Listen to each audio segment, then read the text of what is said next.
Hello દોસ્તો, અમારી રામાતે digital ચેનલમાં તમારું સ્વાગત છે. ચેનલને સબસ્ક્રાઈબ કરી નાખજો.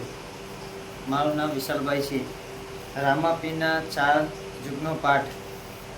હેલો દોસ્તો, આપણે આ વિડીયોમાં જણાવીશું કે 4 યુગના રામાપીરના પાઠ વિશે આપણે જણાવીશું. તો પહેલાં અમારી રામાતે ડિજિટલ ચેનલને સબસ્ક્રાઈબ કરી નાખજો. તો ચાલો શરૂ કરીએ. પહેલા યુગમાં રાજા પ્રહલાદજીએ આ પાઠ બેસાડ્યો હતો. બીજા યુગમાં રાજા હરિશ્ચંદ્ર, ત્રીજા યુગમાં રાજા યુધિષ્ઠિર અને ચોથા યુગમાં રાજા બલિએ રામદેવ પીરનો એટલે કે પરમ પિતા પરમાત્માનો ભક્તિમય પાઠ બેસાડ્યો હતો. અને આ પાઠનું મહત્ત્વ શું છે?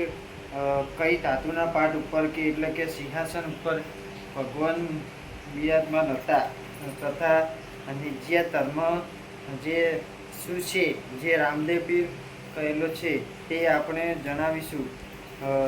અને ભગવાન શિવે દેવી પાર્વતીને જે ઉપદેશ આપ્યો છે સંસાર ધર્મ અને નિજ્યા ધર્મનો તો પણ સાંભળીશું.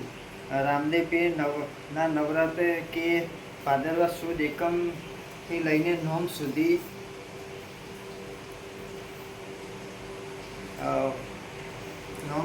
અને 11 સુધી પણ ઉત્સવ મનાવવામાં આવે છે. કારણ કે ભાદરવા સુદ એકાદશીના દિવસે રામદેવ પીરે સમાધિ લીધી હતી. રામદેવ પીર દુખ્યાના દિલી છે. જે કોઈ રામદેવ પીરની કથા સાંભળે છે, આ પાઠનો ઉત્સવ સાંભળે છે, તેને ઉપર ભગવાન રામદેવ પીરની કૃપા રહે છે. સર્વે દુઃખો કષ્ટો મટે છે. એવો આ રામદેવ પીરના પાઠને સાંભળો. મહિમા છે કે રામદેવ પીર એ ભગવાન શ્રી કૃષ્ણ દ્વારકાધીશના અવતાર છે અને પરમ પિતા પરમાત્મા જ છે. ભગવાનના નારાયણ છે.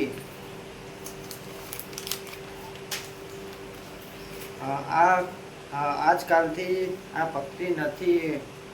આ ભક્તિનો જ્યારથી સૃષ્ટિનો રચના થઈ છે ત્યારથી ચાલી આવે છે. અને નિજ્ય ધર્મ એટલે કે પોતાનો ધર્મ કયો છે? તો આપણી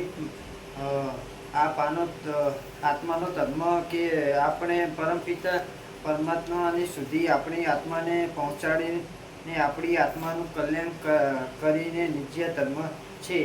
એટલે કે નિજ્ય ધર્મ અને ભગવાન શિવે પાર્વતી દેવીને આ નિજ્ય ધર્મ વિશે પણ સમજાવેલું છે.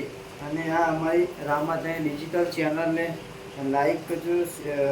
અને જો પહેલીવાર ચેનલ પર આવ્યા હોય તો ચેનલ સબસ્ક્રાઈબ કરજો.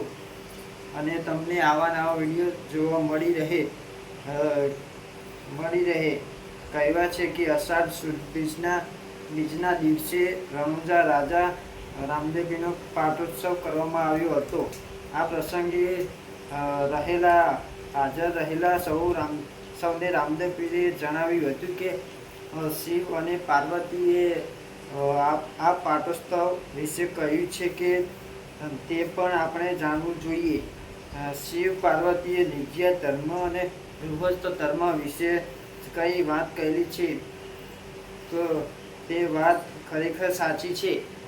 તો આ હતું રામાપીરના પાઠને વિશે વર્ણન. તો અમારી રામાપીર ડિજિટલ ચેનલને લાઈક કરજો, શેર કરજો, કોમેન્ટ કરજો, સબસ્ક્રાઈબ કરજો અને અમારી ચેનલને સપોર્ટ કરતા રહેજો. જય રામાપીર, જય રામાતાણી.